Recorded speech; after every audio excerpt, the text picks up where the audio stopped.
Bonsoir, merci d'être avec nous pour ce nouveau rendez-vous des mardis de l'espace des sciences. Alors, quelquefois on vous souffle le chaud, et bien là on va vous souffler le froid, avec une exposition que vous allez pouvoir visiter à partir de demain. Elle a ouvert aujourd'hui, je vous en dis un mot dans quelques instants. Et puis avec cette première conférence, nous avons le plaisir de recevoir Pierre Jouventin, qui est ornithologue, directeur de recherche et responsable de l'équipe écologie comportementale au Centre d'écologie fonctionnelle et évolutive du CNRS à Montpellier. Vous avez été responsable de nombreux programmes de recherche en Antarctique, menés avec le soutien de l'Institut polaire. Vous avez été l'initiateur, alors vous m'arrêtez si je dis des bêtises ou si vous voulez ajouter quelque chose, initiateur de la zone atelier recherche sur l'environnement antarctique. Cet atelier qui fait des recherches sur l'impact des activités humaines et des changements climatiques sur le milieu terrestre et puis aussi sur le milieu marin, c'est bien ça? Oui, c'est une réunion d'équipes, plusieurs équipes françaises qui travaillent sur le même domaine, c'est-à-dire l'action de l'homme sur les écosystèmes et les animaux, la faune, la flore, etc. Je me suis laissé dire que vous aviez quitté la direction de cet atelier de recherche et puis que c'est quelqu'un de chez nous qui est là. Absolument. Il est là d'ailleurs, il est là. Où il est, oui. Marc Le Bouvier qui a pris la suite, qui vient de revenir d'ailleurs de là-bas. Il est rentré de mission, il est rentré fin décembre et je pense qu'on aura l'occasion de le revoir. Et c'est un petit peu grâce à lui que vous êtes ici ce soir, donc on le remercie. Alors je crois que vous avez fait Alors vous êtes originaire de Marseille, vous vivez à Montpellier. En fait, vous êtes allé de plus en plus vers le sud, si je comprends bien. Je suis du Grand Sud. C'est le grand Sud. Et je crois qu'au final, vous avez dû faire à peu près 8 années de... Un peu plus, oui. Une trentaine de missions, 8 années et demie. J'ai passé 8 années et demie sur le terrain, dont la première mission, un hivernage en terre d'élite de 15 mois. En Antarctique et en subantarctique. Oui, on m'a parlé à la fois d'Antarctique et de subantarctique, oui. D'accord. Voilà. Donc, le subantarctique étant le tour de l'Antarctique. C'est ça. Alors, moi j'ai beaucoup de choses à apprendre là-dessus, donc je suis ravie que vous soyez là. Et puis, on a beaucoup de choses à apprendre de l'exposition qui va vous être présentée aussi. Alors, elle s'intitule « Un jour au pôle ». Elle est installée dans la salle Eureka, là où vous avez pu voir auparavant l'exposition sur les illusions. Elle a lieu, bien sûr, dans le cadre de l'année polaire. Nous sommes toujours dans le cadre de l'année polaire. Bon, c'est une année polaire qui dure un peu plus longtemps qu'une année. J'ai pas très bien compris l'histoire, mais ça fait rien. Ça n'a aucune importance. Et on peut dire pour cette exposition, alors Christopher, qui travaille avec nous à l'Espace des Sciences et qui l'a réalisé, conçu, dit que c'est une sensibilisation à la beauté et à la fragilité de ces milieux extrêmes, extrêmes par l'éloignement géographique, mais aussi extrêmes par les conditions climatiques. Je crois qu'on peut le dire comme ça. Alors, sont présentés, et quand je dis un jour au pôle, c'est bien au pôle au pluriel, le pôle Nord, qui est un océan entouré de terre et recouvert de glace, et c'est la partie, je pense, la plus fragile à l'heure actuelle, en tout cas. On ne sait pas. Actuellement, c'est la plus abîmée, en tout cas. C'est la plus abîmée, voilà. Et le pôle Sud, donc... Alors, on est en quelle saison, là, en ce moment, pôle Sud? Je ne dis pas parce qu'ils se sont tous moqués de moi tout à l'heure. On est à l'inverse d'ici, de l'autre côté. Voilà, bon, on est à l'inverse d'ici, de l'autre côté, vous avez compris.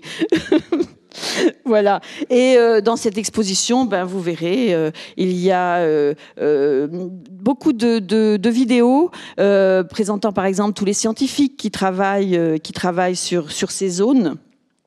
Il y a 2 maquettes pour retracer la géographie, des fiches sur les animaux. Alors il y a quelqu'un ici dans la salle aussi où il est Rémi. Il est juste en face de moi, Rémi Marion, qui viendra nous faire une conférence aussi très prochainement et qui a apporté ses connaissances aussi et tout son enthousiasme à la réalisation de cette exposition.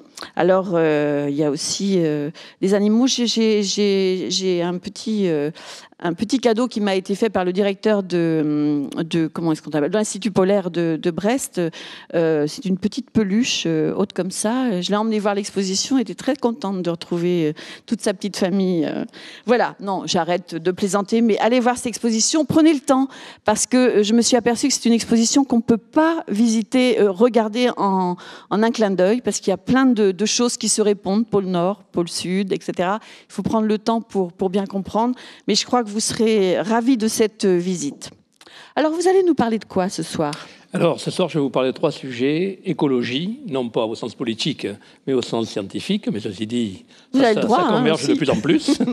Et puis, de toute manière, bientôt, il n'y aura plus de différence entre le social et le scientifique dans ce domaine. Il faudrait peut-être plus de scientifiques dans les salles à vous écouter. Non, mais je crois que... De politique, je voulais dire. De politique, ah oui, ça sans doute. D'autant plus que c'est eux qui ont le plus à apprendre, parce qu'en réalité, l'homme de la rue en sait souvent plus. Oui. Et puis ensuite, je vais vous parler de comportement, et puis de biologie de la conservation, c'est-à-dire comment on peut essayer de mettre à l'abri ces terrains. Voilà. Alors, avant de vous écouter, juste un petit mot des livres qui nous ont été préparés, comme chaque semaine, par la bibliothèque de Rennes Métropole, et plus spécialement par le 3e étage, consacré aux sciences et aux techniques, qui font toujours une table en relation avec notre conférence. Alors, ils nous ont signalé quelques livres. Alors, je vous les ai fait voir tout à l'heure, et pratiquement tous les gens qui signent ces livres ont été vos élèves. Voilà. Alors, il y a celui-ci, Sous les 40e rugissants, un sanctuaire sauvage. Alors, je ne cite pas le nom de tous les auteurs, ils sont nombreux. Je crois que vous les connaissez tous. Il y a celui-ci, Les animaux des pôles, avec une préface de Jean-Louis Etienne, paru aux éditions du Seuil, et c'est de Fabrice Genevoix. C'est étudiant, moi, oui. Voilà. Il y a les oiseaux et mammifères antarctiques et des îles de l'océan austral. Moi, c'est celui qui me plaît le plus, parce qu'il y a plein d'images. Voilà, exactement. Comme je suis un peu bête, j'adore les images. Non, mais en fait, on découvre des animaux extraordinaires. Mais vous m'avez dit tout à l'heure, je vous parlais du gorfou sauteur subtropical, et je crois que vous allez nous montrer. Je vais vous en parler, d'ailleurs. Et puis alors, il y en a un autre. C'est quoi déjà, un timide, là ? Albatros timide. Un albatros timide. Bon, il y en a plein d'autres. Et puis, il y a bien sûr votre livre. Alors, je trouve que vous n'avez pas écrit assez. Alors, vous m'avez répondu, mais si, j'en ai fait beaucoup, mais ils sont en anglais. Et voilà. Donc, un en français quand même. Mais c'est plutôt les anecdotes autour de la recherche. Hein. Ce n'est pas vraiment un livre scientifique. Hein. Voilà, les confessions d'un primate. Et c'est paru aux éditions Belin. Alors voilà, ce sont des livres que vous pouvez emprunter à la bibliothèque des Champs libres. Eh ben, on vous écoute maintenant. Merci. À vous de jouer. À tout à l'heure pour les questions. Merci. Donc, on va commencer. Alors donc, j'espère...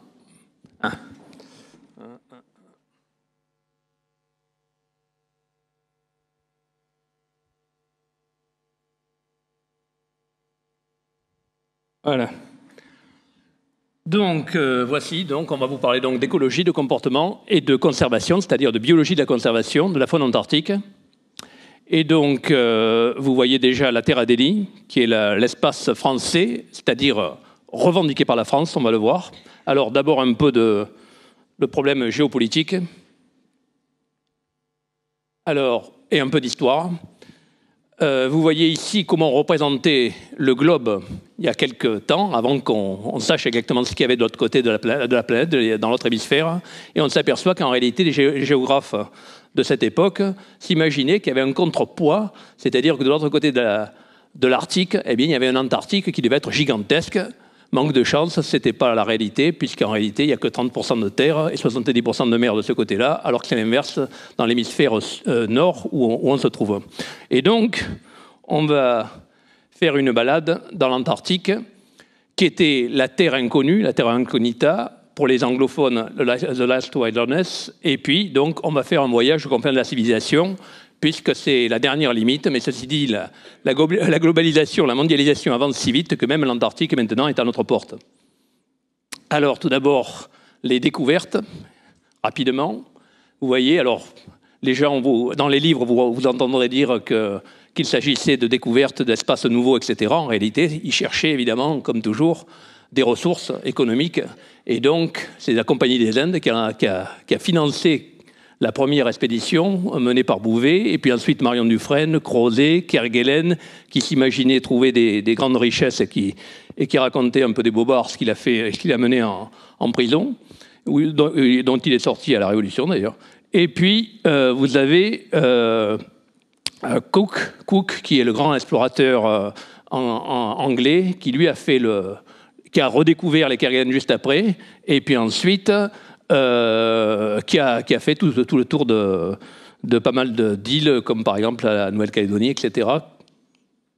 Et pour entrer dans l'Antarctique pure, disons, c'est-à-dire la Terre Adélie, vous voyez la découverte de la Terre Adélie, 1840, du mont d'Urville.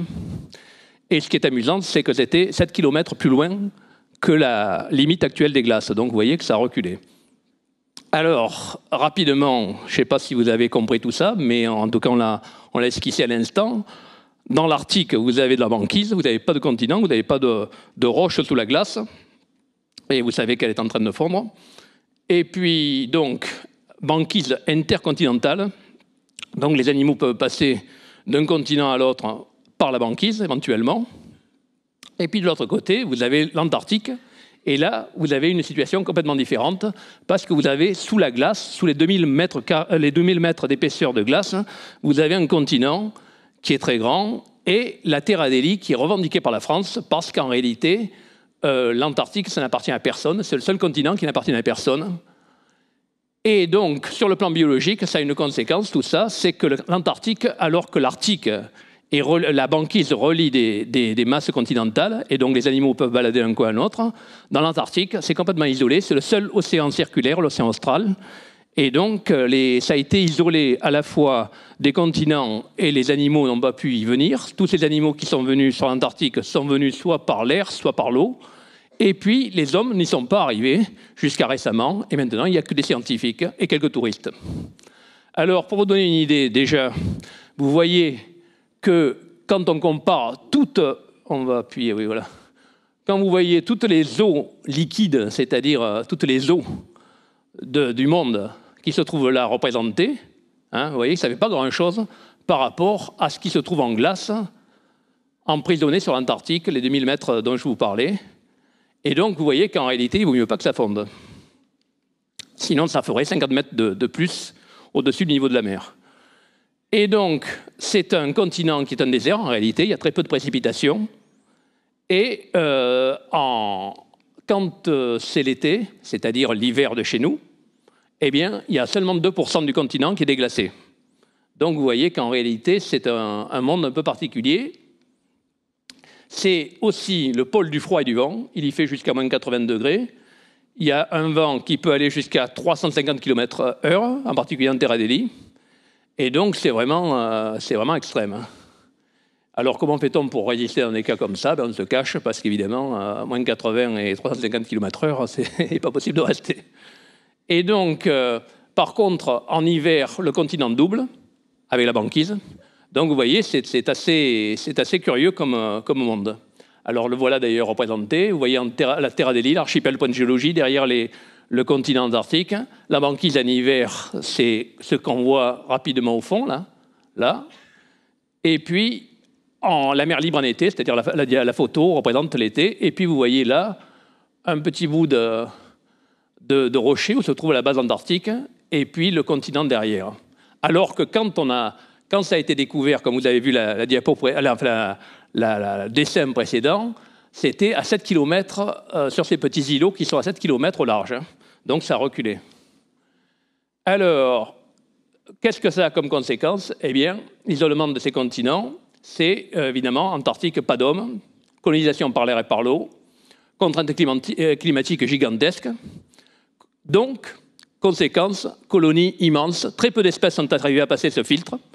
C'est évidemment tellement difficile que très peu d'espèces sont arrivées à coloniser, mais le peu d'espèces qui sont arrivées à passer se sont occupées un espace gigantesque, puisque évidemment elles sont seules, et donc vous avez des colonies immenses d'oiseaux marins en particulier, et elles préfèrent évidemment la meilleure saison, c'est-à-dire le bref été austral, et il n'y a que le manchot empereur, dont vous avez sans doute entendu parler par la marche de l'empereur, qui vient en hiver. Alors, sur le plan géopolitique, je vous ai dit que ça n'appartenait à personne. C'est le seul continent, la seule terre qui reste, qui soit complètement internationale. Mais néanmoins, il y a des revendications territoriales.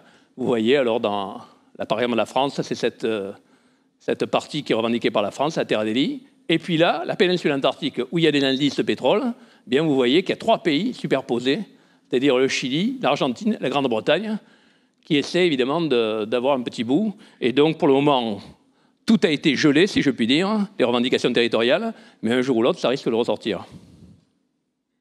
Donc, c'est le seul continent non positionné, mais revendiqué. Alors, les terres d'Australie et Antarctique françaises, eh bien, malheureusement, les Français ne savent pas qu'ils ont des joyaux, qu'ils ont des îles extraordinaires comme ça. Et là, vous avez d'une part donc la terre d'Élie qui n'est pas française, mais revendiquée par la France. Et puis, vous avez 3 groupes d'îles. Donc, l'île Kerguelen, que vous connaissez au moins de nom, qui est grande comme la Corse, découpage de côte de la France. L'archipel Crozet, qui est en haut lieu de la faune, parce que vous avez jusqu'à 60 tonnes d'oiseaux par kilomètre carré. Et puis, vous avez les îles Amsterdam et Saint-Paul, qu'on a mis dans les terres d'Australie et Antarctique françaises, mais qui en réalité ont le climat de Montpellier, donc ce n'est pas très antarctique. Alors, ces 2 endroits, donc l'Antarctique et puis les îles qui sont autour de l'Antarctique, c'est-à-dire les îles subantarctiques, sont gérées par 2 administrations. On a la chance de ne pas avoir d'intérêt privé, donc c'est beaucoup plus facile à gérer. Et puis il y a 2 navires, le Marion Dufresne qui part de l'île de la Réunion et qui va faire le tour des 3 groupes d'îles que vous avez vus tout à l'heure, et puis l'Astrolabe qui, lui, part de la Hobart, c'est-à-dire à la pointe de l'Australie, hein, la Tasmanie, et puis qui va en Terre d'Élie. Et donc, si vous voulez, le propriétaire, la gouvernance est assurée par l'administration des TAF, qui est basée à La Réunion, mais qui dépend du ministère d'Outre-mer. Et puis la recherche est gérée par l'Institut polaire Paul-Aimé-Victor, qui se trouve à Brest, et qui est sous la tutelle du ministère de la Recherche. Donc c'est assez curieux comme système. Et donc vous voyez ici le Marion Dufresne qui est en train de quitter l'île de la Réunion et qui va partir donc dans l'océan Indien, le sud de l'océan Indien, très bas. Et puis vous voyez derrière apparaître l'autre bateau qui, lui, va alimenter en scientifique et en nourriture et en pétrole, etc., la base de Terre d'Élie. Mais il y a actuellement une autre base qui se trouve donc sur la côte du continent antarctique, où j'ai travaillé parce que c'est là que se trouvent les animaux. Mais par contre, à l'intérieur du continent antarctique, maintenant, il y a une nouvelle base qui n'est pas seulement française, mais qui est à la fois italienne et française, parce que ça coûte cher, et donc qui s'appelle la base Concordiale, Dôme C. Alors maintenant, rapidement, on va donner une petite idée du milieu de la faune. Vous voyez, c'est assez désertique, ça ressemble un peu au Shetland. Hein, il n'y a pas d'arbres, du moins dans ces îles. Il y en a un peu dans l'île Amsterdam, on le verra peut-être. Et puis la faune, eh bien, elle est très abondante. Pourquoi? Parce qu'elle se nourrit sur tous les espaces environnants. C'est une faune les oiseaux et les mammifères marins qui se reproduisent à terre, eh bien, ils vont se nourrir en mer. Et là, ils ont tout l'océan qui est très riche. Donc, si on arrive en avion, vous avez à peu près ça. Vous approchez, vous descendez sur les Kerguelen, vous descendez un peu plus, et là, vous commencez à voir apparaître la colonie de Manchot. Donc, vous voyez que c'est à une échelle qui n'est pas habituelle chez nous, et c'est assez curieux que la France soit aussi peu au courant des richesses qu'elle a, alors que c'est très connu à l'étranger. Par exemple, cette colonie-là qui fait 2 millions de couples de gorfous macaroni, je l'ai découverte à un détour de balade. Et donc, vous voyez que, enfin, maintenant, c'est plus difficile de trouver des trucs comme ça, mais en tout cas, vous voyez que c'était encore une zone presque vierge. D'ailleurs, c'est tellement large que pour les compter, là, on a utilisé des relevés par satellite, et donc on a pu comme ça comparer entre 62 et 88 l'évolution de la population de cette immense colonie qui fait 1 million d'individus, et qui représente 2 fois le tonnage des pêches françaises chaque année. Ce sont des manchots royaux. Alors, ce milieu qui paraît très pauvre et tout à fait uniforme, évidemment, les animaux trouvent des différences. Et vous voyez ici que dans ces îles, eh bien, soit, par exemple, le manchot papou se reproduit dans l'herbe, sur les plateaux herbeux, le manchot royal se reproduit sur des plages, le gorfou sauteur se reproduit à l'intérieur des éboulis, le Gorfou macaroni sur les éboulis. Vous voyez les albatros de falaise, là, deux, et puis le grand albatros qui se reproduit sur les grands plateaux. Donc, à l'intérieur de ce monde qui paraissait uniforme, il y a une hétérogénéité, comme d'habitude. Quand j'ai commencé à travailler dans la forêt équatoriale, on disait c'est un milieu uniforme, il n'y a pas de saisonnalité, et puis on s'est aperçu que c'était plus compliqué, évidemment. Alors, voilà, vous voyez, il n'y a pas que des oiseaux, il y a aussi des mammifères. Vous connaissez sans doute l'éléphant de mer, si vous voulez le voir de plus près. Et puis, il y a aussi des mammifères marins qui ne vont pas se reproduire à terre. Vous reconnaissez les orques, les loups de mer, qui chassaient les baleines. Maintenant, il n'y en a plus beaucoup, donc ils se sont rabattus sur les éléphants de mer, qui sont la proie là, de taille juste au-dessous. Et donc, ils sont évidemment en train de patrouiller autour pour essayer de récupérer ce qu'ils trouvent. Vous avez ici les manchots, évidemment, que vous connaissez tous. Et puis, la nuit, vous avez des oiseaux qui arrivent et qui se cachent, qui nidifient dans des trous, dans des terriers. Et là, vous voyez, on est en train de les attraper avec des filets. Ce sont des pétrels. Et donc, là, il y en a pas mal. On ne les connaît pas beaucoup ici. Mais ceci dit, sur les îles au large de la Bretagne, il en reste quelques-uns d'ailleurs. Alors, je suppose que vous savez, mais je préfère quand même répéter, qu'un manchot, ce n'est pas un pingouin. Et donc, à gauche, vous avez les manchots, à droite, vous avez les pingouins. Vous savez que les manchots, ça vit dans l'hémisphère sud, ça ne vole pas, c'est parent des pétrels, des albatros, alors que les pingouins, ça vit dans l'hémisphère nord, il y en a en Bretagne, ça vole. Il y en avait un qui ne volait pas, mais il a disparu, donc le problème ne se pose plus. Et puis, ils sont parents des mouettes et des sternes. Donc, en réalité, ils viennent de familles différentes, mais par convergence, par adaptation au milieu marin, ils se ressemblent, ils ont le ventre blanc et le dos noir. Pourquoi? Parce que quand ils nagent, vu d'en bas, ils se confondent avec la surface, et vu d'en haut, ils se confondent avec le fond. Donc, aussi bien pour les proies que pour les prédateurs, ils sont camouflés. Donc, leur smoking est en fait de compte un camouflage. Alors, évidemment, c'est très facile de travailler là-bas, il suffit d'y aller. Mais par contre, après, c'est très facile parce que les animaux n'ont pas peur de l'homme. Et pourquoi ils n'ont pas peur de l'homme? Parce que tous ceux, il n'y a pas eu de chasseurs, et donc il n'y a pas eu de prédateurs, il n'y a jamais eu de loups, il n'y a jamais eu d'ours. Et donc, tous les animaux qui sont là n'ont pas été sélectionnés. Ici, en réalité, ou en Arctique, vous avez les animaux qui restent, c'est-à-dire tous ceux qui étaient assez craintifs pour rester à distance. Alors que là-bas, vous voyez, là, j'ai un manchot devant moi, j'ai des manchots empereurs derrière, et donc c'est assez extraordinaire, d'abord pour travailler, parce qu'on a des conditions idéales, c'est-à-dire qu'on a les mêmes possibilité de travail que dans un laboratoire, mais par contre, on est dans le milieu naturel, donc on n'a pas d'artefacts, de complications dues à la captivité. Et puis, pour le tourisme, il est évident que, et d'ailleurs, ça se développe beaucoup actuellement, Rémi Marion, d'ailleurs, en parlera sans doute, et donc, c'est particulier, et ça paraît incroyable qu'il puisse y avoir encore dans le monde des endroits comme ça. Vous avez un peu l'équivalent, pour les mêmes raisons, aux Galapagos, aux îles Galapagos, par exemple, parce qu'évidemment, c'est resté à l'écart, c'est un sommet volcanique, les îles Galapagos, et aucun prédateur n'avait pu venir. Alors, pour les étudier, vous voyez, c'est très facile. Là, c'est un collègue anglais qui est en train de regarder sous la queue du manchot comme il a pondu d'œuf. Vous voyez un autre collègue français là, qui est en train de peser un albatros pour ne pas avoir à le prendre en main pour le peser. Il récupère son œuf, il lui passe un plateau de balance, et puis après, il le pèse, puis après, il remet l'œuf, il enlève le plateau, et l'animal n'a jamais été saisi. Donc, on peut arriver à des conditions de travail qui sont uniques. Vous voyez là, c'est difficile de faire plus facile.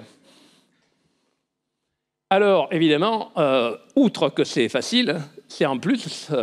ce sont des modèles extraordinaires. Vous connaissez le manchot empereur, sans doute par la marche de l'empereur, qui a été tournée par mon ancien étudiant Luc Jacquet, et qui est inspiré d'ailleurs d'un film que j'ai fait qui s'appelle Le paradoxe de l'empereur.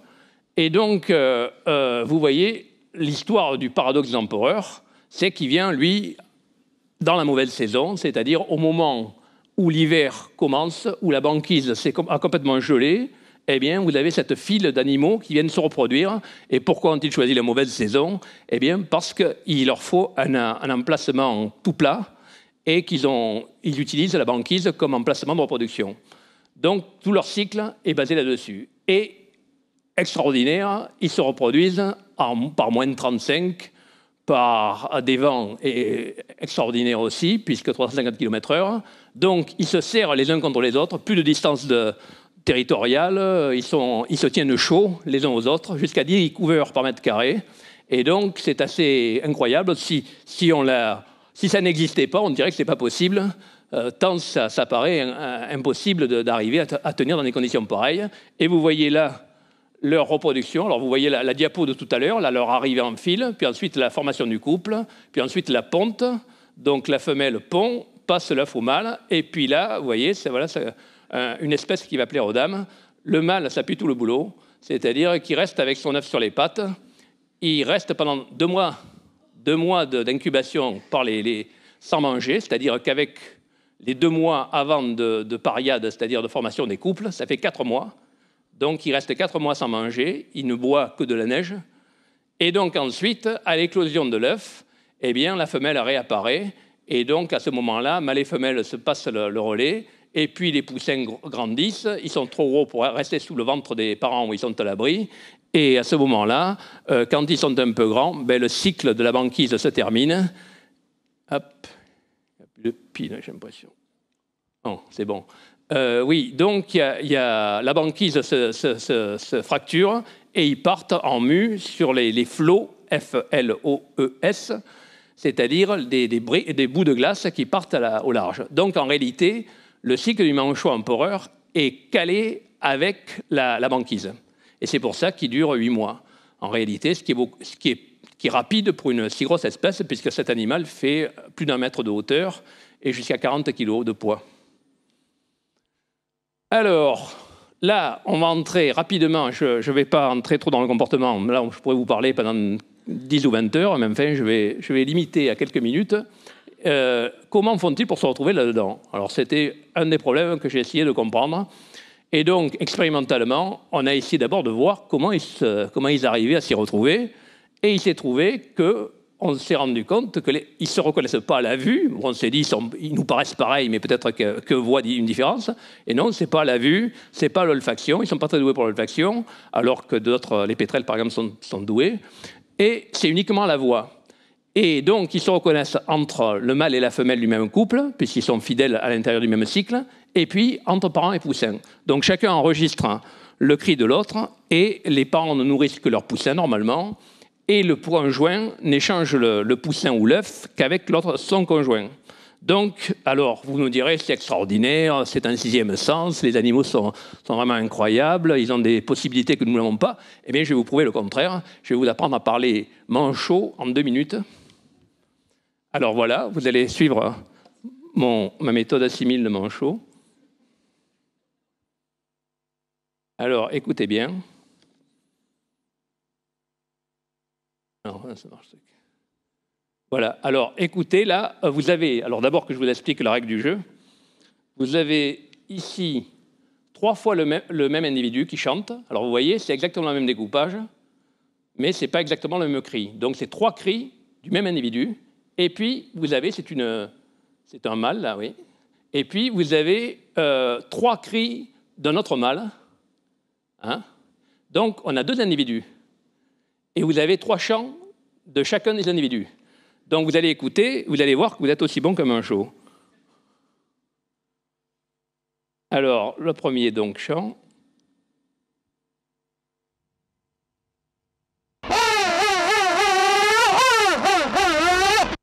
Deuxième chant du même individu.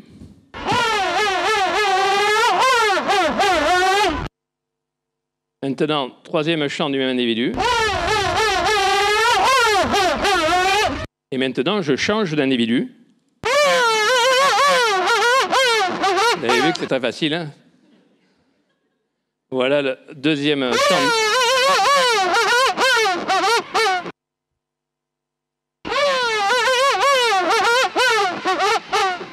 Alors, c'est pas 3 fois le même enregistrement, hein, c'est bien 3 chants différents. Mais vous avez vu qu'en réalité, bon, ils sont plus doués que nous, mais ils sont tellement, leur système est tellement performant que même nous sommes capables d'entendre. Alors, je vous passe sur les détails, mais là, ça prendrait des heures. Je vais passer là-dessus et je vais passer à autre chose, aux grands albatros, qui sont aussi des animaux extraordinaires. On se doutait que, d'ailleurs, les Anglais l'appellent wandering albatros, c'est-à-dire l'albatros errant. Et donc, on se doutait qu'ils allaient loin. Et avant, on leur mettait des bagues, et puis on les récupérait. Il y avait des Australiens qui récupéraient, qui nous disaient « Vos albatros sont allés sur la côte australienne. » Alors, il est coursé avec un zodiaque et puis un grand filet à papillons pour attraper des albatros, et puis regarder la bague et puis les relâcher. Et donc on avait comme ça des données, mais c'était assez épisodique et pas facile à obtenir. Par contre, on s'est rendu compte que dans les années 90, que les balises Argos se miniaturisaient, et quand elles sont arrivées à 200 grammes, on s'est dit, tiens, c'est l'occasion ou jamais de le faire sur un oiseau, parce qu'aucun oiseau n'avait été jamais suivi par balise Argos. Et par contre, on était complètement paralysés, parce que nous, on étudiait des animaux à terre, on ne savait pas ce qu'ils faisaient en mer. Donc, vous voyez l'antenne qui se trouve sur son dos, là. Et on lui a mis une petite balise. Alors, à l'époque, c'était 200 grammes. Maintenant, ça fait 20 grammes avec 2 mois de pile. Et donc, voilà le trajet que ça a donné. Le premier trajet qu'on a obtenu, maintenant, il y en a des centaines. Mais ça paraissait tellement énorme, c'est 5 à 10 000 kilomètres, ces trajets. Hein. Partant de l'œuf ou du poussin pour revenir au nid. Donc on s'est dit, c'est pas possible, l'appareil va pas, on n'osait pas publier les résultats, quoi. Et puis en fin de compte, on s'est rendu compte que c'était bon, que tout marchait, et donc maintenant c'est archi prouvé, et d'ailleurs ça a été fait sur des tas d'espèces, mais c'est quand même extraordinaire. Et il n'y a pas seulement un résultat quantitatif, il y a aussi un résultat qualitatif sur les mécanismes, pas seulement le record, si vous voulez, mais le mécanisme, c'est qu'on a calé ça avec la direction des vents, et ça, on l'obtient par des satellites qui donnent la direction des vagues et des dépressions. Et on s'aperçoit que H, ça veut dire haute pression. Quand il y a... Voilà d'abord le point de départ. C'est Crozet, l'île Crozet. Ils sont sur leur nid, ils partent. Là, ils se mettent évidemment dans la direction du vent pour être portés par le vent et gardent toujours le vent aux 3/4 arrière. Et puis là, il y a une haute pression, donc c'est-à-dire qu'il n'y a pas de vent, et là ils sont coincés, ils n'ont plus de moteur, ils se posent sur l'eau. Et puis le vent démarre, ils partent, et puis là, ça fait longtemps qu'ils sont partis, ça fait à peu près une semaine, il faut qu'ils rentrent pour nourrir le poussin. Mais, manque de chance, le vent est contraire. Et comme un voilier, il tire des bords.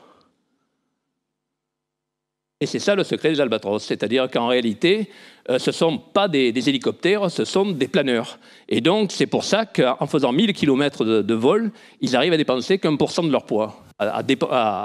Donc, il n'y a pas plus économique, évidemment, comme avion. Alors, on a aussi étudié le régime alimentaire, et donc, ça nous donnait, par ce moyen, un regard sur l'océan, sur les ressources océaniques. Et on a mis en place des programmes qui considéraient les prédateurs marins, c'est-à-dire aussi bien oiseaux que mammifères, comme des bioindicateurs des ressources marines, ce qui a créé une discipline nouvelle entre l'ornithologie et l'océanographie.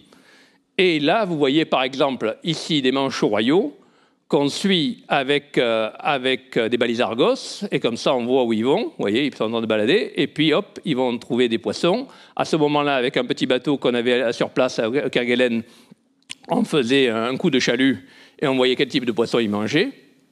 Et puis pareil, on avait aussi des sondeurs, et donc on avait une indication sur les profondeurs, etc.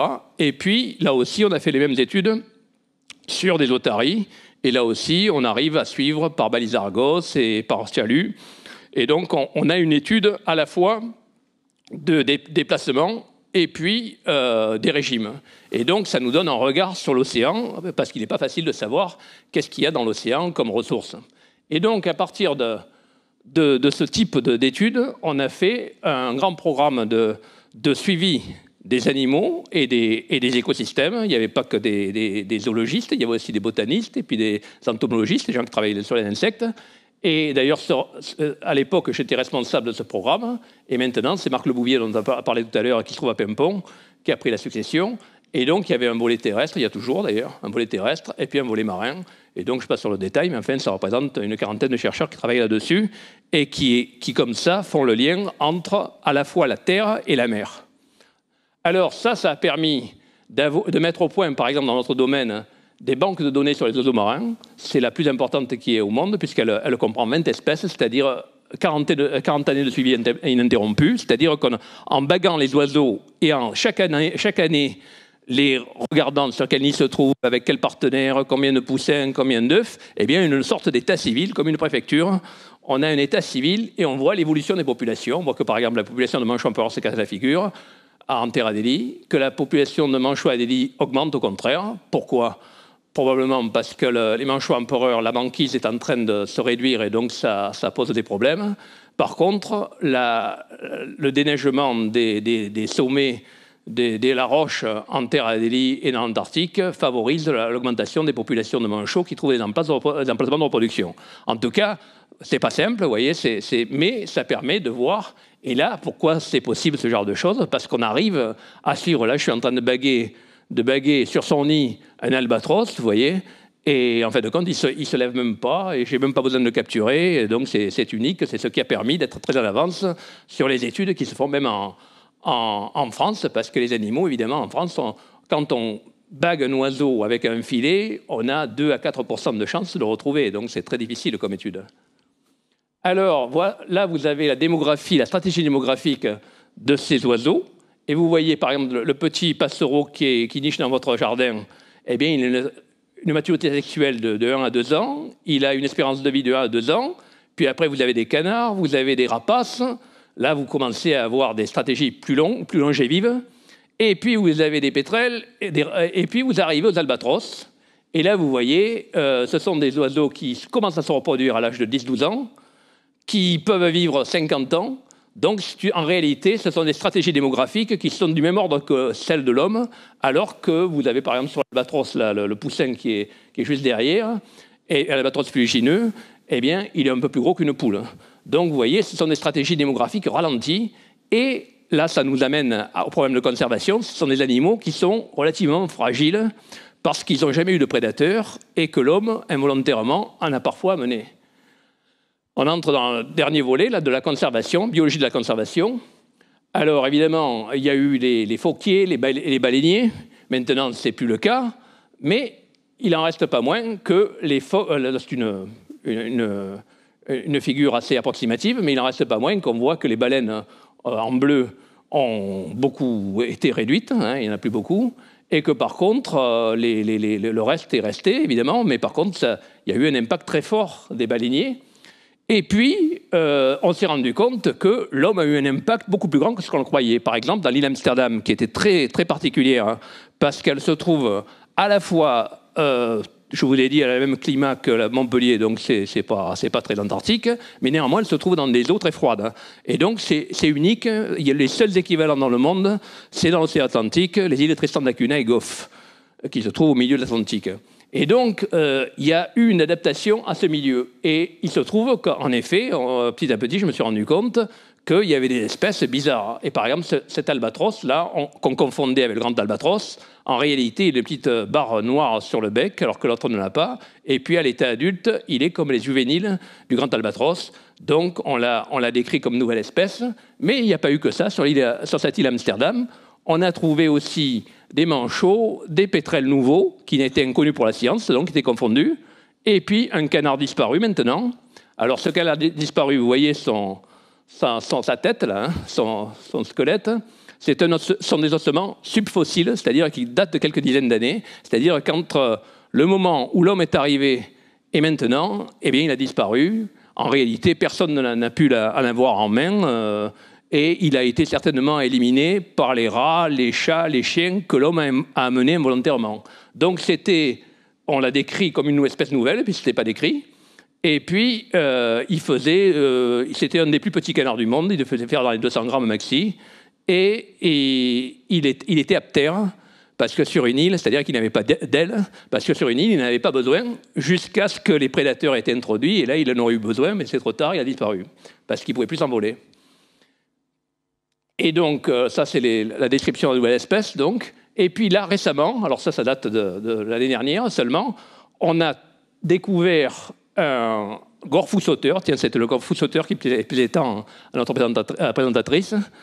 Et donc, vous voyez, c'est une sorte de hippie avec des aigrettes très longues. Et il se trouve qu'en réalité, moi, ce qui m'avait... Alors, c'est amusant sur le plan anecdotique, c'est que quand j'ai fait ma thèse... Quand je suis entré dans la recherche, j'ai fait ma thèse sur les parades nuptiales et les communications chez les manchots. Et je me suis dit, tiens, je concluais que ça devait être sans doute une nouvelle espèce, mais je ne pouvais pas le prouver, parce qu'ils étaient pareils en dimension que les autres gorfous sauteurs, mais par contre, ils avaient une voix beaucoup plus grave et ils avaient des aigrettes beaucoup plus longues. Or, c'est sur la voix et sur le dessin de la tête que les espèces de manchots se reconnaissent. Donc je me suis dit, s'ils sont différents, c'est que ça doit être sans doute une intention, entre guillemets, de la nature, c'est-à-dire que c'est pour éviter qu'ils se croisent entre eux. Et c'est ce qu'on a prouvé. Le hasard a fait que juste avant de prendre la retraite, là, j'ai eu un étudiant suédois qui avait fait de la génétique pendant sa thèse et qui cherchait un sujet de postdoc. Donc j'ai dit, tiens, puisque personne ne l'a fait, on va essayer de savoir si c'est vraiment une espèce. Et en effet, c'est une espèce, c'est-à-dire que par les méthodes de ADN que vous connaissez par maintenant la police scientifique, etc., eh bien, on a pu montrer que ce gorfou sauteur ne se croise jamais avec l'autre avec lequel on le confondait.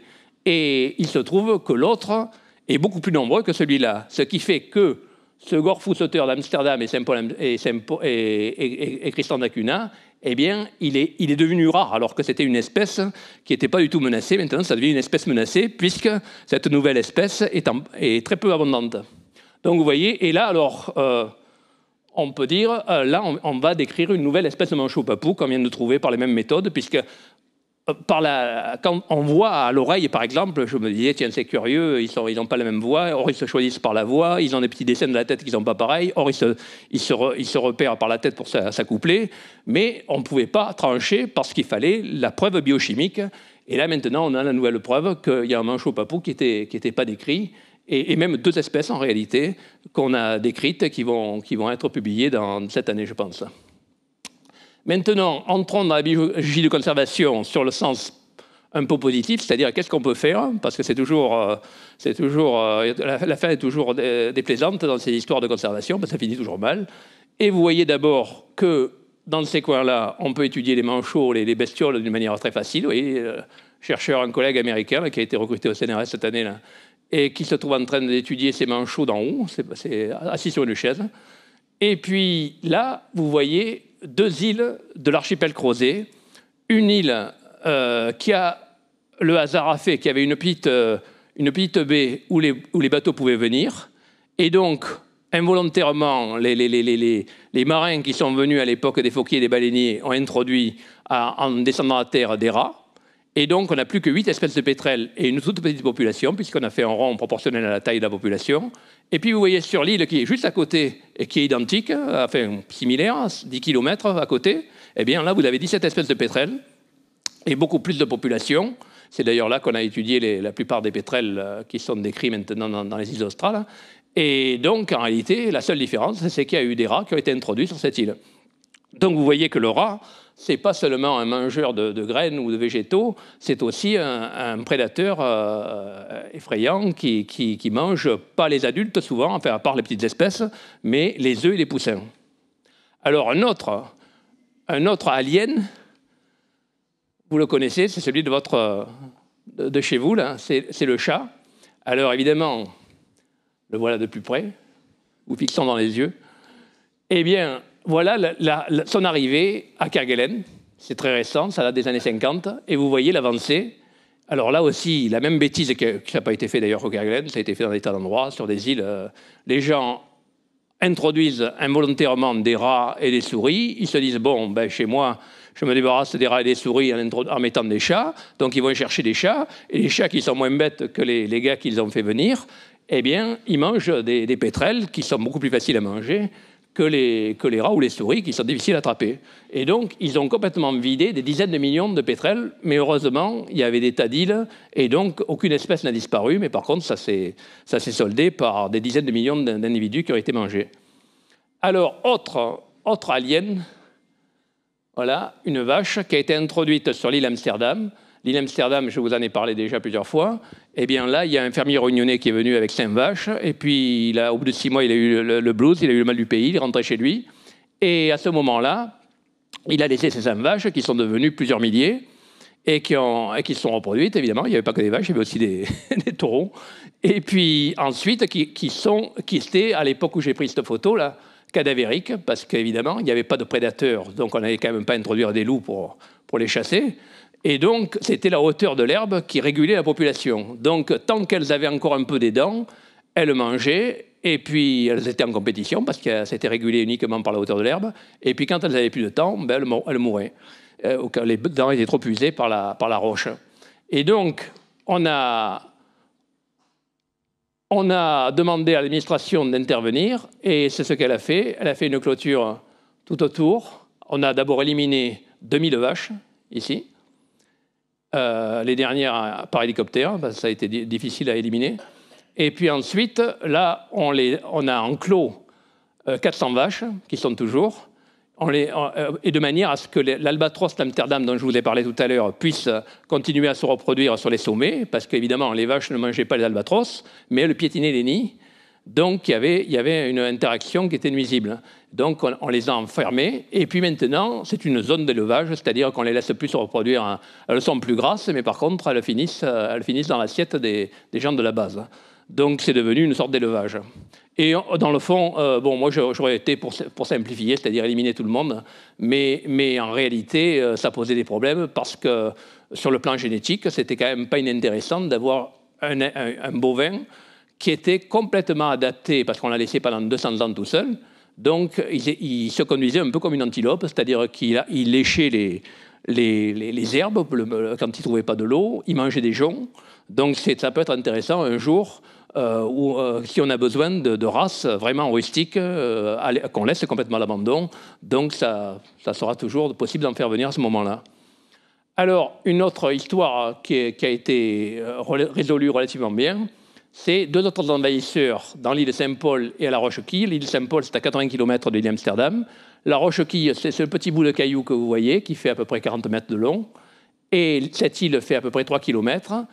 Et à l'époque où on l'a fait, cette opération de restauration écologique, c'était la plus grande île au monde qui a été dératisée, c'est-à-dire qu'on a fait passer, on s'est inspiré des méthodes néo-zélandaises. Les Néo-Zélandais sont très habitués à ces problèmes parce qu'ils ont eu des problèmes d'envahissement par des tas d'espèces qui ont posé les mêmes problèmes.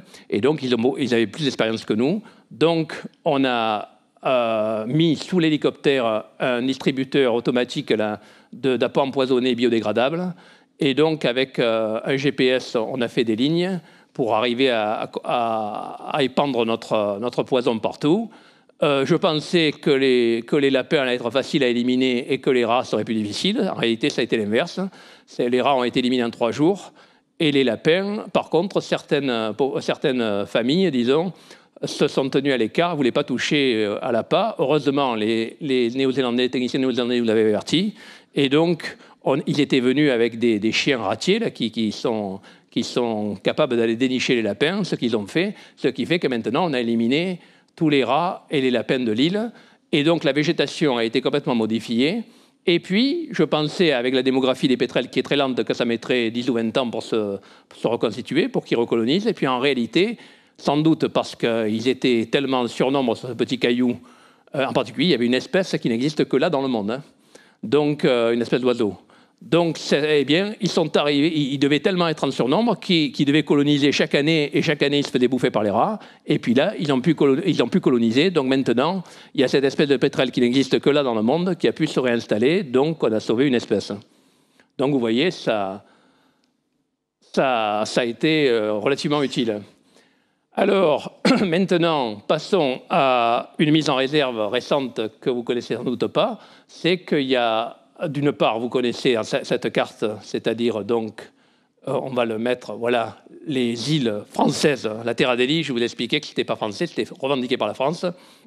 Par contre, les 3 groupes d'îles, Crozet, Kerguelen, Saint-Paul, Amsterdam, sont françaises. Et il n'y a pas d'habitants, il y a une faune extraordinaire. Donc, on a demandé. Moi, c'est un projet que je portais depuis une vingtaine d'années, mais à l'époque, on me prenait un peu pour un fou. Et puis, en fin de compte, ça a été suivi des faits. Et vu les populations qu'il y a, là, vous voyez, tenez, c'est la colonie de manchots royaux dont je vous parlais tout à l'heure et qu'on voyait vue par satellite. Donc, vous voyez la population que c'est. Donc, c'est unique. Il est évident qu'il n'y a pas d'équivalent dans le monde. Hein. Et donc là, c'est 1 million d'individus. Hein. Et 2 fois le tonnage des pêches françaises au point de vue impact sur l'océan, à tel point d'ailleurs que les meilleurs lecteurs de nos publications n'ont pas été sans doute les scientifiques, mais les capitaines de navires qui voulaient savoir où se trouvait le poisson qu'ils mangeaient. Et en les suivant par balises Argos, ils ont trouvé d'ailleurs qu'en réalité, ils mangeaient du poisson, mais à 200 mètres sous l'eau. C'est pour ça qu'ils arrivaient à manger des quantités aussi impressionnantes dont on se demandait bien où elles se trouvaient. Alors, ces îles, ce sont les îles les plus riches au monde en oiseaux marins, 44 espèces, 50 millions d'oiseaux, approximativement, hein, je peux me tromper à 5 ou 10 millions près. 60 tonnes d'oiseaux par kilomètre carré à creuser, je vous en avais parlé. 260 000 éléphants de mer de 4 tonnes à Kerguelen. Vous voyez à quel niveau ça se trouve. Sur le plan international, c'est très connu. Les Français sont sans doute les derniers à le savoir. Elles sont inhabitées, ce qui est bien pratique parce qu'il n'y a pas de conflit, mais de plus en plus menacées par les introductions végétales et animales. Donc, pas de conflit d'usage à terre comme en mer. Une gestion des maigres ressources est déjà en place, les pêches surtout. Alors, c'est en réalité la grande ressource des terres australes, c'est les poissons. Mais en réalité, comme c'est géré d'une manière intelligente, il n'y a pas de problème. Donc, on a demandé simplement à ce que ça continue comme ça. Alors, donc, vous voyez là le cratère de l'île Saint-Paul, qui a d'ailleurs été utilisé par Jules Verne pour ses histoires de sous-marins, le capitaine Nemo, etc. Et donc, vous voyez qu'il y a 7000 km² d'îles, c'est-à-dire plus que toutes les réserves françaises, et 1700 km² de zones économiques exclusives. Vous voyez qu'une mise en réserve de niveau international, sans conflit, sans expropriation. Et en effet, le décret du 3 octobre 2006 en a fait la plus grande réserve française. Pourquoi? Parce qu'à elle seule, elle représente plus que l'ensemble réuni de toutes les réserves françaises actuelles. Alors, problème, évidemment, l'administration française étant très douée, il n'y a pas de comité de gestion, il n'y a pas de comité scientifique ad hoc. Donc, on espère que ce ne sera pas une réserve sur le papier, mais j'ai l'impression que quand même, en tout cas, mes critiques ont commencé à être pris en compte. Et voilà, donc je termine. Ça a été fait tout ça dans le cadre de l'année internationale. Je vous remercie.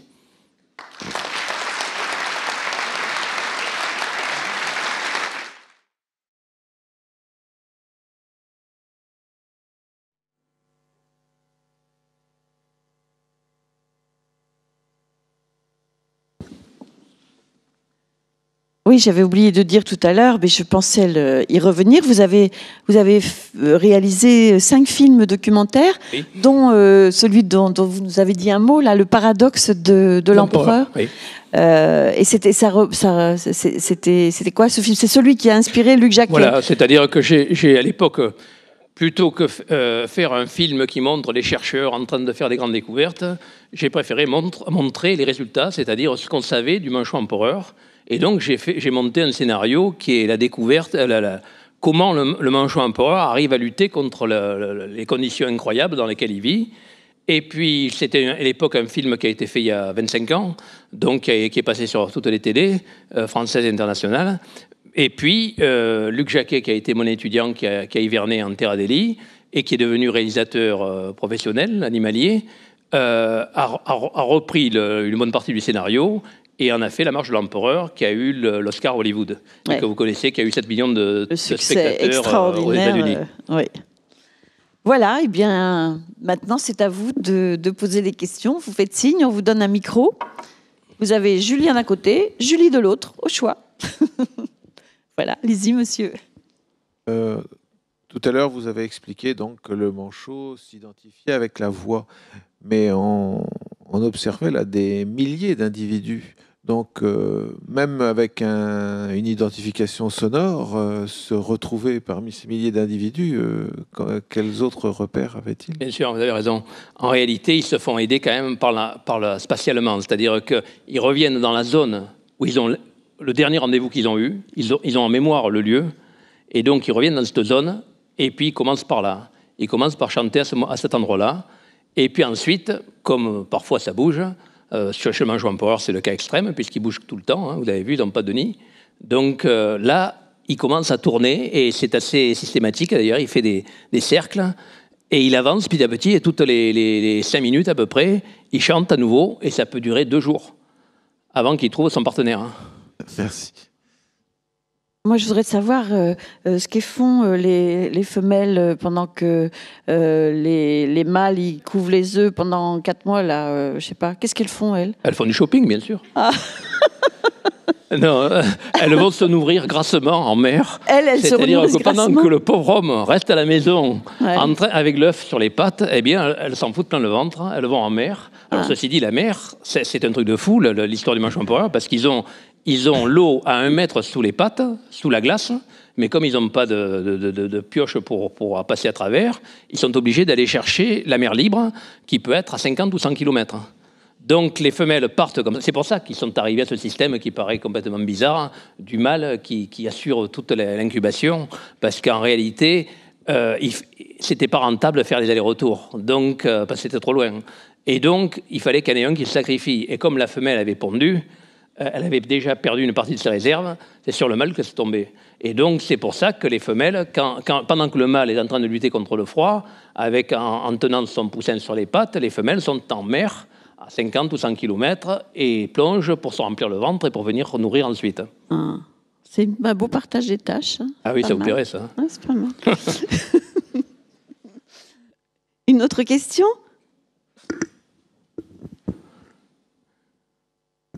Bonsoir. Est-ce que vous pouvez nous dire quel type de passereau, quelle espèce on trouve en Antarctique? De passereaux, Oui. il n'y en a pas. Il n'y en a Il n'y a pas de passereaux à part vraiment sur les îles environnantes. En Antarctique, il n'y en a pas. Hein. Parce que de toute manière, c'est trop petit un passereau, si je puis dire. C'est-à-dire que métaboliquement, ça ne peut pas résister à des froids pareils. Ce n'est pas possible. Hein. Il n'y a pas non plus d'arbres, il n'y a même pas de végétation. Il y a des algues, c'est tout. Donc il n'y a quasiment rien hein, en Antarctique. Il fait trop froid. Hein. En Antarctique, c'est vraiment spécial. Hein. Dans le subantarctique, vous avez quelques passereaux et vous avez de l'herbe, mais dans l'Antarctique réel, il n'y a rien. Enfin, rien. Il n'y a pas ça. Alors vous disiez que ça n'était pas habité, non, sauf par les bases, par les scientifiques qui vivent pendant quelques mois dans ces bases-là. Mais l'île Saint-Paul, elle a été habitée à une époque. Oui, alors là, Je me rappelle d'un livre qui s'intitulait Voilà. Les oubliés de l'île Saint-Paul. Voilà, elle a été marquée, parce qu'en effet, ça vaudrait le coup de le rééditer, ce bouquin. Il est extraordinaire. Parce qu'en effet, alors là, c'est encore une histoire horrible, mais il y a énormément de langoustes à un point tel qu'on pouvait les attraper comme ça, directement, à la main. C'était des Bretons en plus. Et les Bretons sont partis là-bas. là-bas. Enfin, il y avait des Bretons qui dirigeaient, puis il y avait des Malgaches qui faisaient le travail dans l'usine, pour l'usine de conserve. Et puis, ils ont été abandonnés, oubliés, les oubliés de l'île Saint-Paul. Oui. Ils ont été oubliés sur cette île parce qu'il y a eu la guerre, enfin des problèmes. Et donc, ils se sont retrouvés tout seuls. Et donc, comme ils avaient... C'est curieux d'ailleurs pour des Bretons, mais c'était des Bretons de l'intérieur et ils n'avaient pas la culture du scorbut et tous ces problèmes. Et donc, ils ne savaient pas qu'il fallait manger des crudités, etc., ce qu'ils auraient pu très bien éviter. Hein. Il suffisait de manger simplement même des plantes sauvages. Hein. Et puis, en fin de compte, ils sont nourris que de leurs réserves et puis ensuite de langoustes, etc. Et ils ont eu le scorbut. Et donc, ça a fini tragiquement. Ils ne sont pas tous morts, mais enfin, c'était limite. Ah, c'était une histoire épouvantable. Ouais. Je me rappelle de ce livre, dont je ne sais plus l'auteur. Je ne connais plus l'auteur. Oui, Julien.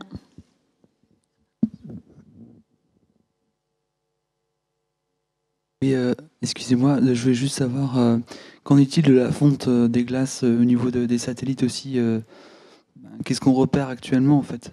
Parce que, je ne sais pas. Il y a quelques temps de ça, il y avait un satellite qui avait... il y a 1 ou 2 ans de ça, un satellite qui s'était trompé apparemment. Où, en 3 semaines, ils avaient cru qu'une grande quantité de glace s'effondrait en tant de temps, alors qu'en fait, ils se sont aperçus que par un satellite, c'était en l'espace de quelques semaines. Alors, disons, ce n'est pas exactement ma partie, mais enfin, disons, on l'apprend par les collègues.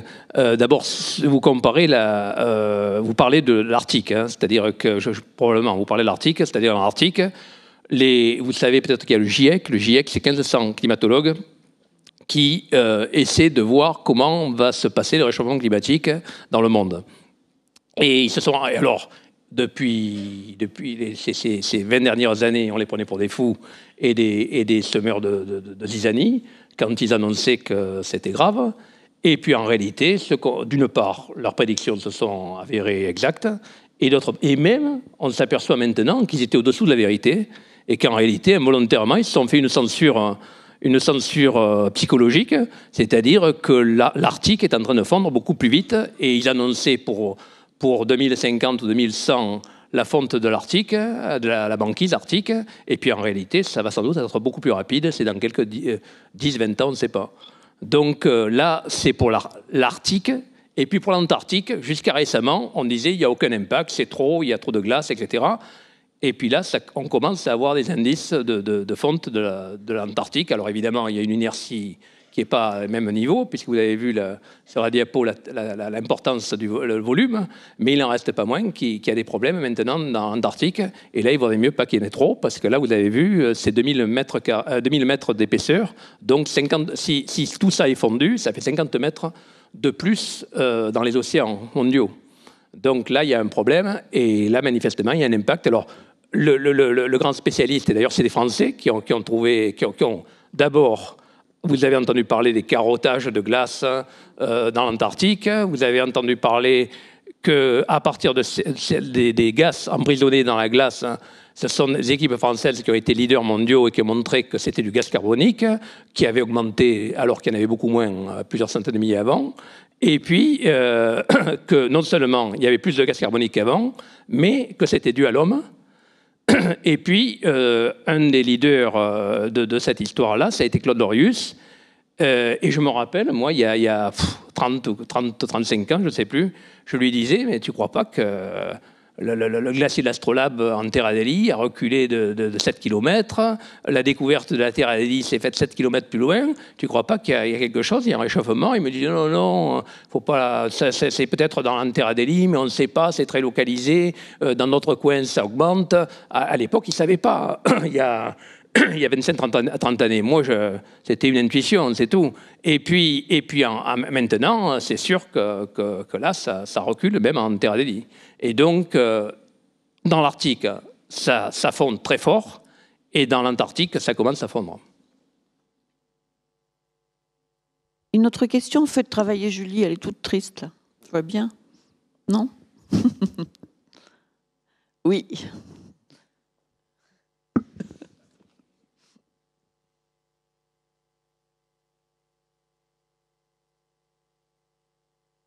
Bonsoir. Vous nous parlez de tourisme dans ces régions là-bas. Est-ce que vous ne craignez pas que ces hordes de personnes viennent perturber l'équilibre qui est relativement fragile?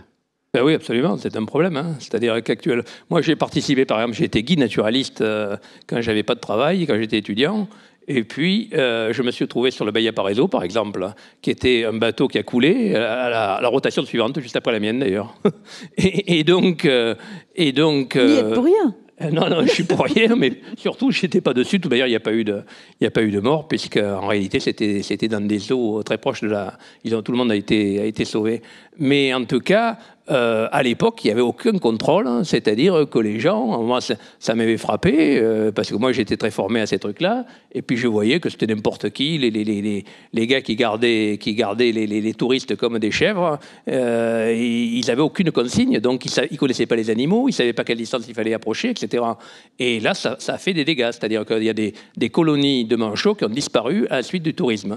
Et puis, évidemment, ils se sont rendus compte qu'ils avaient tué la poule aux œufs d'or. Et à ce moment-là, il y a eu une sorte de consortium, de fédération de sociétés de voyage américaines, dominantes américaines, qui ont décidé de s'occuper de la chose plus sérieusement. Et maintenant, il y a des obligations et ils ont une code déontologique qui les empêche de faire n'importe quoi. Mais il est bien évident que c'est une menace. Il faut dire qu'ils ont l'air tellement facile à approcher, ces animaux, qu'on n'a pas l'impression de pouvoir les déranger. C'est au bout de plusieurs années qu'on le voit. D'ailleurs, nous-mêmes, au début, les manchots Adélie, on les baguait pour suivre les populations, et puis on s'est aperçu que ça leur faisait... Alors qu'on ne les tuait pas, mais simplement, en les dérangeant, on nuisait à leur production. Donc, moi, quand j'ai arrêté ça, il y a 20 ans, tous les bagages de manchots empereurs, manchots Adélie. Tout à l'heure, là, quand on a vu la photo, vous étiez auprès d'un de ces drôles de personnages, j'allais dire. On avait l'impression qu'il était aussi curieux de vous que vous l'étiez de lui. Oui, c'est ça qui est à la fois sympathique pour la recherche, parce qu'on ne les dérange pas du tout. Au contraire, parfois ils viennent voir ce que vous faites. Et puis ensuite, pour le touriste, c'est quand même unique de voir des choses comme ça, parce qu'il a l'impression d'être dans un monde biblique. Donc c'est incroyable, mais en réalité c'est compréhensible, comme je vous disais, puisque tous les animaux familiers, enfin qui n'ont pas eu peur de l'homme, ont disparu chez nous. Donc en réalité, il y a une sélection qui a fait que tout ce qui était familier a disparu. Il ne reste que les animaux farouches chez nous. Alors que là-bas, vous avez tout. Donc il n'y a pas eu de sélection. Et donc vous pouvez approcher très facilement, et même si parfois ils viennent voir ce que vous faites. Mais évidemment, ils ne peuvent pas se rendre compte qu'avec un bâton, vous pouvez en tuer 1000 dans la journée. Oui. Bonsoir. On sait bien qu'au pôle Nord, il y a des problèmes d'alimentation pour les animaux là-bas. Est-ce qu'il y a le même problème au pôle Sud, s'il vous plaît? Vous voulez parler des ours polaires, non? Qu'est-ce que vous voulez dire? On sait bien, par exemple, au niveau du krill, il y a une très grande baisse au pôle Nord qu'au pôle Sud. Donc, est-ce que c'est un grand problème pour les mammifères qui habitent au pôle Nord? Il y a plusieurs problèmes là, qui sont mélangés là. C'est-à-dire que d'une part, par exemple, les ours polaires, qui habitent donc uniquement dans l'Arctique, sur la banquise, comme la banquise est en train de disparaître, évidemment, ils perdent leur milieu, quoi, leur milieu sur lequel ils se nourrissent, parce que c'est là qu'ils vivent. Et donc, ils commencent à être menacés. Et donc, les Américains en particulier l'ont classé comme espèce menacée parce qu'ils se sont rendus compte qu'il y a un problème. Ceci dit, il les protège, mais la cause est tellement difficile à régler que c'est quasiment impossible puisque c'est un problème de banquise. Alors, il y a ce problème. Et puis, il y a le problème du krill. Jusqu'à présent, on pensait qu'il n'y avait pas d'impact sur le krill antarctique, qui est gigantesque. Hein. C'est des masses gigantesques. Mais maintenant, il y a des premiers renseignements là, qui laissent supposer qu'il y a en effet un impact. C'est-à-dire que non seulement le krill baisse, mais qu'il y a eu un changement des masses océaniques, c'est-à-dire des masses d'eau océaniques, qui fait que les températures sont en train de se modifier. Donc là, ça fait partie du grand problème du changement climatique en cours. Réchauffement climatique. Et donc, le problème, c'est que dans les océans, c'est tout au ralenti. C'est-à-dire que l'eau qui entre d'un côté, elle va peut-être mettre 1000 ans pour sortir de l'autre. Hein. Donc, évidemment, c'est une échelle qui nous dépasse. Mais il n'en reste pas moins qu'il y a des gens, bon, ça c'est peut-être trop, mais enfin, il y a des gens qui craignent la disparition du Gulf Stream, par exemple. Et en effet, il semblerait que certains chercheurs, il y a tout un débat, pour le moment, c'est pas tranché, qui pensent que le Gulf Stream s'est ralenti. Mais enfin, bon. C'est en discussion tout ça. Et vous ne pensez pas à créer une solution pour ces animaux-là qui habitent au pôle Nord, qui sont en voie de disparition et qui meurent noyés ou Oui, il y a une solution très simple. Vous supprimez les voitures, vous supprimez les industries, vous arrêtez de vous éclairer, mais c'est insoluble. Hein. Comment voulez-vous supprimer le gaz carbonique, les productions de gaz carbonique? Actuellement, il y a un problème qui est un problème planétaire. On est dans une crise écologique, économique, sociale qui arrive. Les gens ne s'en rendent pas compte, mais c'est évident. Enfin, il y en a certains qui le comprennent, mais les politiques ont du mal à comprendre. Et depuis peu, en fait. Ouais. Évidemment, une politique a 4 à 5 ans de durée de vie, si je puis dire, d'horizon, alors que vous en avez plus, surtout quand vous êtes jeune. Hein. Et donc, le problème, ce n'est pas seulement de sauver les ours blancs, c'est de sauver l'homme. Parce qu'actuellement, il va y avoir des guerres écologiques. C'est-à-dire le problème de l'eau, par exemple. Il y a des tas de problèmes qui arrivent. Le pétrole, vous voyez bien, il ne va pas disparaître, le pétrole, mais il va être tellement cher que dans 10 ou 20 ans, vous aurez du mal à en acheter. On reparlera des ours polaires, j'en profite pour le dire, le 22 avril avec Rémi Marion qui est là avec nous ce soir et qui a aussi travaillé sur l'exposition qu'on a mis en place, qui a ouvert aujourd'hui. Voilà. Donc on aura l'occasion encore de reparler de ces problèmes. Une autre question? Voilà, c'est gentil pour Julie. Bonjour, moi c'est par rapport aux introductions, aux invasions. Enfin, j'ai l'impression qu'on a un peu une phobie des espèces introduites et qu'on veut les supprimer tout de suite après. Donc je ne sais pas, est-ce qu'il n'y a pas des cohabitations des fois? Est-ce qu'il n'y a pas des espèces qui cohabitent donc avec d'autres espèces indigènes, donc sans nuire? Et dans ce cas-là, faut-il pas stériliser les hommes quand ils arrivent sur le milieu? Enfin, stériliser dans le sens où on apporte toujours des bactéries, enfin, on apporte toujours quelque chose avec soi, que ce soit les rats, que ce soit... Mais à mon avis, vous n'avez pas la notion relativiste, c'est-à-dire que ici, il y a toujours eu des loups, des renards, des prédateurs. Donc l'homme, il n'a pas tellement d'impact en Europe. Mais par contre, quand vous arrivez, même pas l'homme seulement, c'est pas les phoquiers et les baleiniers, c'est loin, mais quand vous arrivez simplement avec un couple de rats sur une île comme ça, vous liquidez toutes les espèces et elles n'ont pas le temps de s'adapter. La cohabitation, il n'y en a pas. C'est-à-dire qu'elles meurent avant de pouvoir s'adapter. Donc, actuellement, il y a 30 ans, quand je me suis intéressé à ces problèmes, on me disait, bon, c'est tout à fait marginal, c'est secondaire, etc. Et puis maintenant, vous regardez les études sur la biodiversité, les introductions animales et végétales sont considérées comme la deuxième cause d'érosion de la biodiversité, après la disparition des milieux.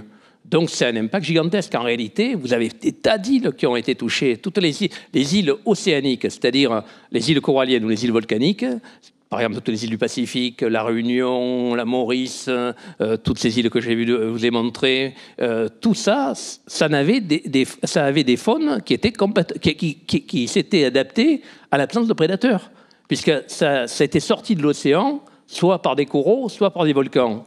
Et donc, il n'y avait rien. Quand l'homme est arrivé avec des prédateurs, même tout à fait anodins, comme des chats, des rats, des chiens, etc., eh bien, ça a fait sauter le système. Et avant même qu'on s'en rende compte, vous avez vu cette histoire-là du canard d'Amsterdam, je l'ai redécouvert un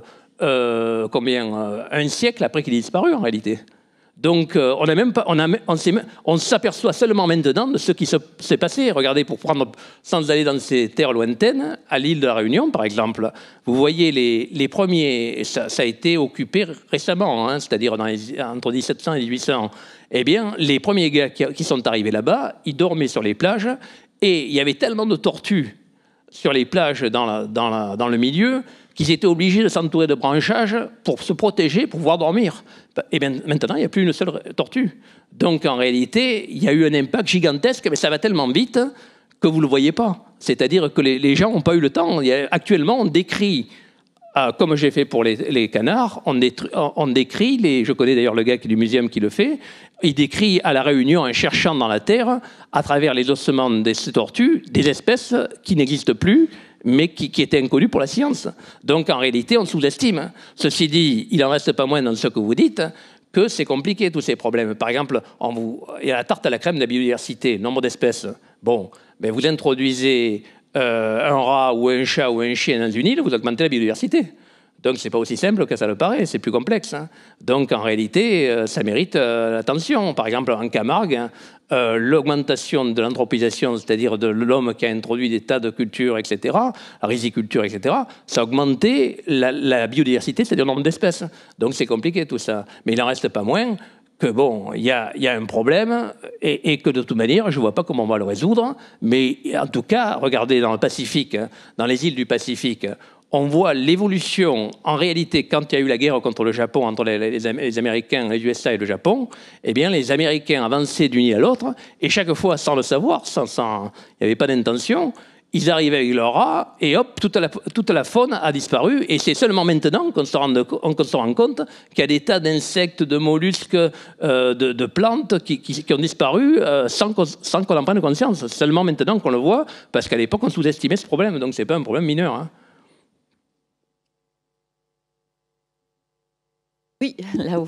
Et comme vous l'avez décrit en plus tout à l'heure, on amène des rats, des bestioles, des lapins, des choses comme ça, et puis après on les tue. Enfin, il faut les exterminer, comme vous l'avez expliqué. Il faut voir aussi que les mœurs, la culture a changé. C'est-à-dire qu'en 1700, 1800, quand les gens arrivaient dans ces îles, ils partaient de terres habitées qui étaient rares. Hein. Et puis, ils avaient une immensité qui était sauvage, c'est-à-dire où personne n'était allé. Donc, les gars, ils arrivaient avec la civilisation, c'est-à-dire des chèvres, des lapins, et ils croyaient en mettant des lapins sur les îles, ou des chèvres, ou des tas de bestioles, ils croyaient qu'ils amenaient la civilisation. En Nouvelle-Zélande, ce qu'ils ont fait, en Australie, et ils amenaient des pestes, parce qu'en réalité, ils n'avaient pas l'idée que des lapins, qui paraissent tout à fait anodins, puissent avoir un impact. Et c'est pour ça que maintenant, ils ont été obligés, en Nouvelle-Zélande en particulier, de s'occuper de ces problèmes. Mais sur le moment, c'était une autre vision du monde. Alors que maintenant, on a la vision complètement inverse. C'est-à-dire qu'on sait qu'il y a peu de terres vierges où l'homme n'a pas fait de dégâts, et donc on essaie de les protéger. C'est l'inverse. Alors qu'à l'époque, on essayait au contraire de les coloniser. Alors pourquoi on mettait des lapins, etc. On se disait, s'il y a un naufragé qui arrive sur cette île, au moins il aura mangé quelque chose, etc. C'était idiot, parce qu'il y avait des manchots qui étaient bien plus faciles à manger que des lapins, mais enfin, ça partait d'une vision de la colonisation qui n'était pas la même que maintenant. À l'époque, les terres vierges étaient énormes et les terres habitées étaient rares. Maintenant, c'est l'inverse. Madame ? Oui, bonsoir. Voilà, je voulais vous poser une question en fait sur votre recherche, votre plan de restauration sur l'île Saint-Paul et la Roche-Quille. Savoir que je suis étudiante là à Rennes et on a eu un exposé d'un chercheur qui nous a expliqué que, je crois que c'est sur l'île de la Possession, il y avait eu une invasion de lapins et en fait le lapin, ce qu'ils ne savaient pas, c'est que la population de lapins avait régulé la présence de pissenlits en fait au sein de l'île. À mon avis, vous vous trompez d'île. Hein. Alors, ça ne doit pas être la Possession. Ça doit être une Kerguelen, je ne sais plus. Je ne sais plus. Kerguelen, je pense. Kerguelen, dit Paul Tréhin, qui connaît bien aussi le coin. Et en fait, ils ont essayé d'enlever le lapin. Et à la suite de ce lapin qui était disparu, le pissenlit avait complètement envahi en fait l'île. Et ça avait été une catastrophe écologique à la suite de ça. Est-ce que vous, dans votre plan de restauration sur l'île Saint-Paul, il y avait eu quelque chose dans ce cas-là, en fait, qui s'était produit, ou est-ce que vous avez raison, hein, c'est-à-dire qu'évidemment, d'ailleurs, c'est le chercheur Sadat Chapuis qui a dû vous raconter ça, parce que je suppose, enfin, je ne sais pas, mais en tout cas, c'est évident que c'est un système en équilibre. Hein. Donc, quand on commence à déplacer les équilibres, tout est modifié. Et par exemple, ce que je ne vous ai pas dit, c'est sur l'île Saint-Paul, on a découvert plusieurs années après qu'il y avait une explosion de souris.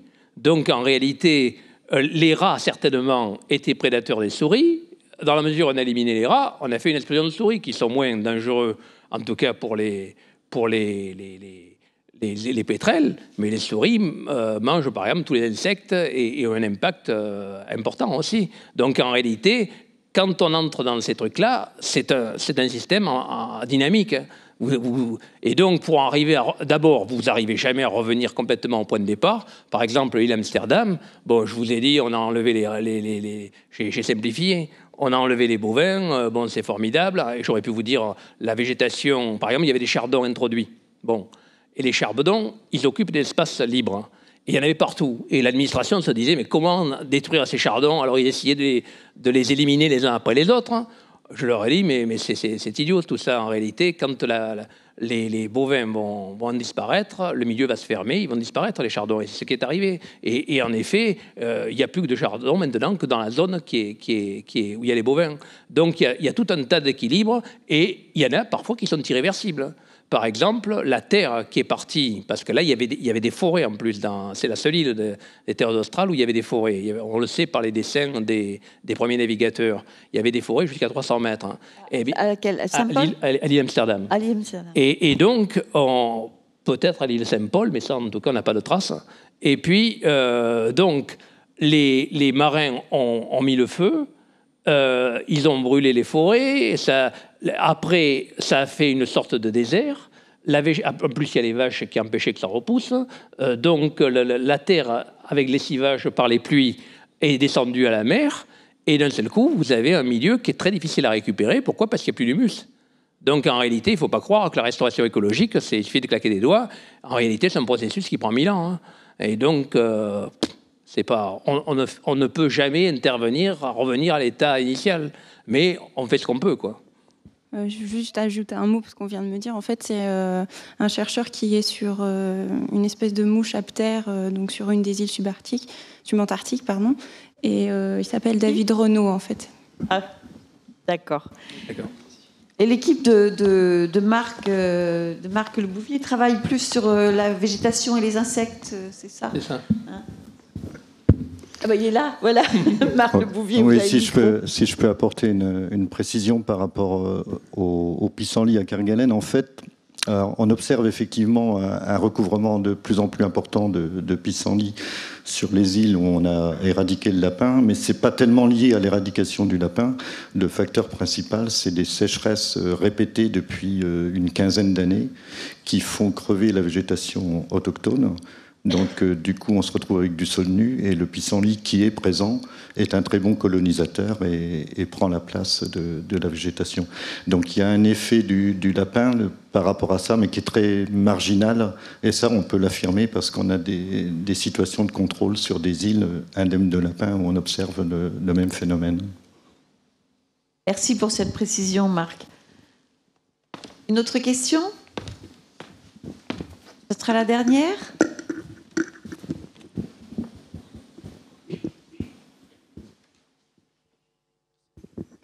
Bonsoir. Voilà. J'ai lu dans un livre que les baleiniers et les phoquiers étaient interdits. Je voulais savoir si vous croyez réellement qu'il n'y en a plus. Alors, il ne faut pas tout mélanger, c'est-à-dire que les phoquiers et les baleiniers, ce dont j'ai parlé tout à l'heure, c'est au sens historique, hein. C'est-à-dire que c'est à l'époque, par exemple, c'était vraiment, actuellement, ça n'existe plus en tant que phoquier-baleinier professionnel. C'est-à-dire qu'il y a 2 siècles, hein, il y avait des phoquiers et des baleiniers qui écumaient toutes ces îles, hein, et qui allaient chercher, par exemple, toutes les villes américaines étaient éclairées par de l'huile, hein. Et donc, ils venaient des mammifères marins. Donc, ça a été remplacé, parce que d'une part, en quelques dizaines d'années, ça a été liquidé. Heureusement, ils n'ont pas éliminé les espèces qui se sont reconstituées, sauf pour les baleines qui ont une démographie trop lente. Donc, il y a ce problème, ça c'est historique. Et puis actuellement, je suppose que c'est ce que vous voulez dire, il y a actuellement, la plupart des pays ne font plus de chasse à la baleine, mais il y a quelques pays qui continuent à le faire, en particulier le Japon, et eux se cachent derrière la science. C'est-à-dire qu'ils disent « Ah, on a besoin de 2000 prélèvements de baleines, et donc vous avez un pseudo-scientifique sur le navire baleinier qui, chaque fois qu'une baleine est tuée, prend une petite pipette de sang et dit « On va faire des études ». Mais en réalité, évidemment, c'est simplement pour avoir un alibi pour le vendre sur le marché, c'est tout, hein. Moi, vous voyez, ce que je pense aujourd'hui, c'est que le grand public au niveau de l'écologie en est à peu près au même degré que les Japonais qui pêchent encore la baleine. Ce que je veux dire, c'est au niveau, je pense que le public a compris l'écologie à peu près au même niveau que le Japon a compris qu'il ne fallait pas pêcher la baleine. Ça, c'est un point de vue, hein. Enfin, moi, je suis moins pessimiste que vous, pourtant je ne suis pas un optimiste naturel, mais je pense que dans la rue, il y a de plus en plus de gens qui se rendent compte du problème, hein. Le problème, c'est que le compteur tourne tellement vite, ça va tellement vite que je ne vois pas comment on peut arriver à rattraper les choses. Mais quand même, de plus en plus, les gens se rendent compte de... Et les petits, les enfants, les jeunes, on peut garder un peu d'espoir quand même. Oui, c'est pas le fait de ne pas avoir d'espoir, c'est le fait de voir les choses en face. Non, ce qui est dommage, c'est qu'on n'ait pas le temps, quoi. Ça serait sur un siècle, il n'y aurait aucun problème. Moi, j'aurais beaucoup d'espoir. Le problème, c'est que ça va à une telle vitesse maintenant que c'est par dizaines d'années qu'il faut compter, c'est plus par siècle, hein. Et donc, là, il y a un problème qui va se poser. Nous, on est, si je puis dire, sauvés, c'est-à-dire qu'on est trop vieux, mais nos enfants vont avoir un monde particulier, hein, vraiment difficile, hein. Et ça, je ne sais pas si les gens s'en rendent compte, hein. Actuellement, et surtout pas, il y a des tas de gens, surtout les industriels, il y en a certains qui, au contraire, quand je vois certains qui se disent bonne affaire, l'Arctique, la banquise de fond, donc on va pouvoir mettre en place des lignes de navigation, des passages qui vont nous faire gagner beaucoup d'argent, ou bien que la Russie et le Canada se disent ça y est, on va pouvoir exploiter les zones sous-marines parce qu'on va trouver du pétrole. Je me dis que vraiment, on vit dans un drôle de monde. C'est à peu près ce que je voulais dire. Ouais. Merci. Voilà, merci monsieur. Je crois que nous allons en rester là pour ce soir et vous dire un grand merci, Pierre Jouventin, pour cette belle conférence. Je voudrais vous donner rendez-vous pour la semaine prochaine. Alors, je crois malheureusement que c'est à peu près complet. Enfin, renseignez-vous. Nous recevrons Pascal Pic et nous parlerons de l'obscurantisme grâce à son livre « Lucie et l'obscurantisme » qu'il signera d'ailleurs à la fin de cette conférence. Voilà, et puis on a plein d'autres rendez-vous, mais n'oubliez pas non plus celui du mois d'avril avec Rémi Marion. Donc je vous demande de remercier chaleureusement Pierre Jouventin. Merci.